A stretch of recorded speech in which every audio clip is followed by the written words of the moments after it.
সকলকে জানাই শুভ নববর্ষের আন্তরিক প্রীতি ও শুভেচ্ছা। আচ্ছা, তাহলে দেখো তো কি কি রান্না হলো।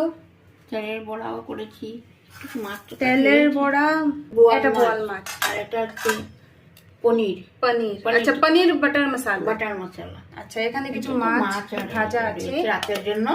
আর কি আছে? আর ভাত রান্না করেছি, আর কিছু আচ্ছা, মটন কারি। বাহ, কি ভালো লাগছে দেখতে।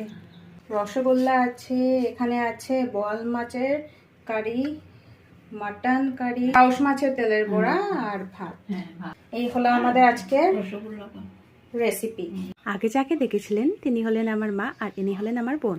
শুভ নববর্ষের প্রীতি শুভেচ্ছা ভালোবাসা নেবেন সবাই, যাতে নতুন বছরটা ভালোভাবে কাটুক, মঙ্গলভাবে কাটুক, সেটাই কামনা করি। মা বললেন সবাইকে যখন দেখানোই হচ্ছে তাহলে ঠাকুরের আসন কেন বাদ যাবে। আচ্ছা, উনি ঠাকুর দিয়ে দিয়েছেন অনেক আগে, বাট এটা যেহেতু ক্লোজড কার্টেনটা, তো আমরা দেখতে পারবো না এখন, নির্ধারিত। তো এইটাই জাস্ট আমি কুশিটা শুরু দেখাচ্ছি আপনাদেরকে।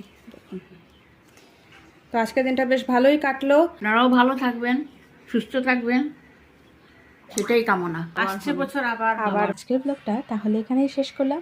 দেখা হবে পরে একটা ব্লগে, ততক্ষণ ভালো থাকুন, সুস্থ থাকুন।